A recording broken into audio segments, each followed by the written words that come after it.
¿Por qué hay gente que a veces piensa de que Dios es malo, de por qué motivos están pasando ciertas situaciones, ciertas circunstancias de la vida a través de su vida cotidiana, eh, con pruebas, con luchas, con aflicciones, desiertos, procesos? Y cuando no hay bonanza, cuando hay eh, parece que la vida fuera dura, que por qué a mí, por qué no, por qué el otro está mejor que yo. Asaf era uno de los que, nuestros hermanos, que también cuestionaba eso. Pues, sin embargo, él declaraba que si no fuera por Dios, no estaría vivo.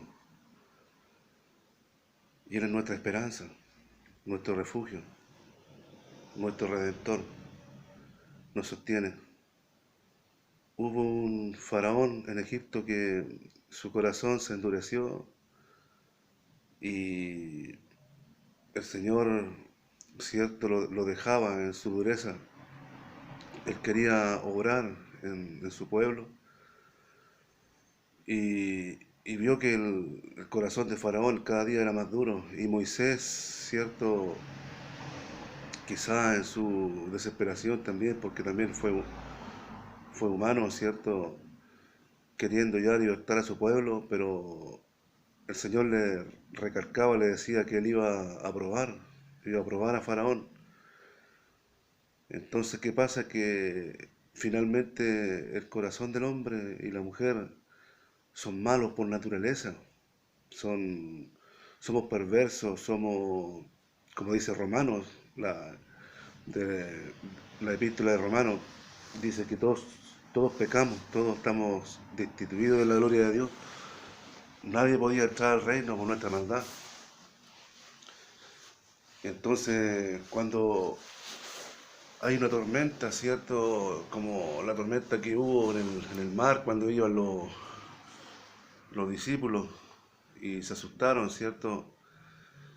Ellos quisieron hacer todo conforme a su fuerza, ¿cierto? Pero no pudieron y llamaron al maestro y el maestro estaba ahí.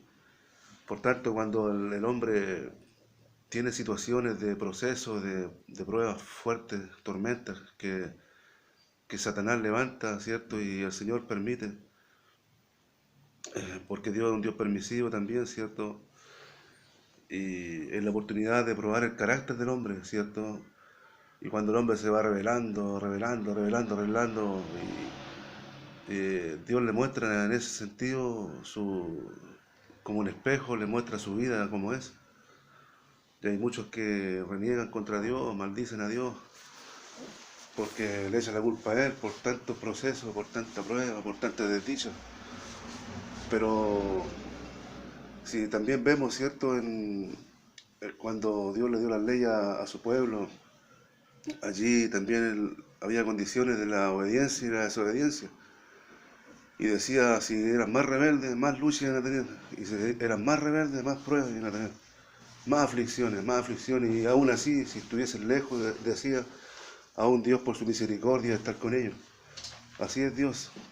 Aunque seamos rebeldes, Él sigue siendo fiel y no se niega a sí mismo. Entonces, por ese motivo Dios permite que a través del proceso se revele más nuestra maldad, más nuestra maldad. Hay gente que se endurece más, se pone más rebelde, más rebelde. No creo en Dios. ¿Por qué el Evangelio es así? ¿Por qué conocí a Dios? Algunos maldicen el día en que conocieron a Dios. Y empiezan a revelar su carácter, su real temperamento en el proceso. Y comienzan, ¿cierto?, a irse en contra de nuestro Dios, pero Dios lo que está haciendo es un bien con la persona, le está mostrando lo que es realmente es el pecado. No es que Él esté produciendo ese daño en la persona, ¿cierto?, sino que a través de ese proceso está revelando su carácter real, como dice Romano, la maldad de uno. Porque uno dice, hay personas que dicen yo no soy malo, soy bueno, he hecho esto para Dios, he ido a los hospitales, he participado mucho en la iglesia, he sido un buen corista. Y claro, ellos, ¿cierto?, hablan mucho de eso, he sido un buen predicador, pero quizás nunca han tenido un encuentro personal con Dios. Y cuando tienen ese encuentro de esa manera en el desierto, se les revela realmente si esa adoración es genuina o no es genuina. Porque es fácil adorar a Dios, ¿cierto?, de labios. Es fácil buscarle a Dios de esa forma, de esa manera. Que todo bien, ¿cierto? Y ni un problema. Porque nuestra vida, ¿cierto?, sintiéndose satisfecha, ¿cierto?, con bienes, como decía aquel rico necio, si tuviese bienes, ¿cierto?, alma mía, ¿cierto? El guardaba en granero, ¿cierto? Y le decía, reposa, alma mía, pero eso era vano y Dios le decía, necio, esta noche vienen por tu alma. Entonces el hombre se siente así, satisfecho, sintiéndose bien. Muchas veces la congregación levanta las manos, que no, que es muy bueno eso, sí, pero llegará el tiempo, ¿cierto?, en que los verdaderos adoradores serán sometidos a procesos. Esa es la verdadera visión del Evangelio. El Evangelio es transformador. Si no fuera transformador, eh, sería vano predicar el Evangelio, porque sería tan fácil como decir yo creo intelectualmente, yo creo en Dios y listo. Pero el hombre y la mujer tienen que nacer de nuevo, a través de muchos procesos, pero ahí Dios está en medio del barco. Como los discípulos, ¿cierto?, estaban ahí con su Cristo, con su Dios. Él estaba durmiendo, pero muchas veces pareciera que Él está durmiendo en el proceso, que no está, pero hay que estar ahí. Mientras más procesos tengamos, mientras más pruebas, aunque sean muy duras, no tenemos que alejarnos de Dios, tenemos que despertar al Maestro, tenemos que adorar, tenemos que seguir buscándole, tenemos que seguir acercándonos a la iglesia, tenemos que seguir, ¿cierto?, siendo verdaderos adoradores y no, ¿cierto?, decir, no, que yo hice esto por Dios y Dios me paga de esta manera. Claro, si dices eso es porque en el proceso vas a estar más firme, porque dices, yo fui grande en las manos de Dios y trabajé para Él. Entonces Dios te dice, ya demuéstramelo ahora. Pero hay mucha gente que se queja de Dios y se aleja de Él por ese motivo, porque Dios lo ha probado, Dios lo ha hecho pasar por situaciones que ellos no quieren pasar. Pero Dios, cierto, quiere cambiar al hombre y quiere mostrarle su carácter a través del proceso, como el pueblo de Israel en el desierto. Dios le mostró su carácter y se rebelaron mal, se rebelaron, cierto, querían volver a comer hortaliza atrás, querían volver al desierto, renegaron contra Dios y Dios le mostraba su carácter. Pero no es porque Dios quería hacerle un mal a ellos, no es porque Dios quería castigarlos por gusto, así por hacerlos sufrir, sino que Él es tan bueno, tan bondadoso, que los dejó ver su pecado, los dejó ver su iniquidad, los dejó ver, ¿cierto?, lo que eran ellos realmente, su carácter, su naturaleza.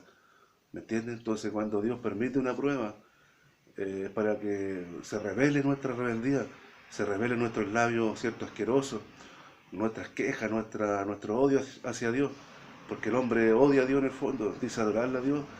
Acuérdense ustedes, ¿cierto?, de los panes y los peces, muchos le siguieron, ¿cierto?, y por los panes y los peces.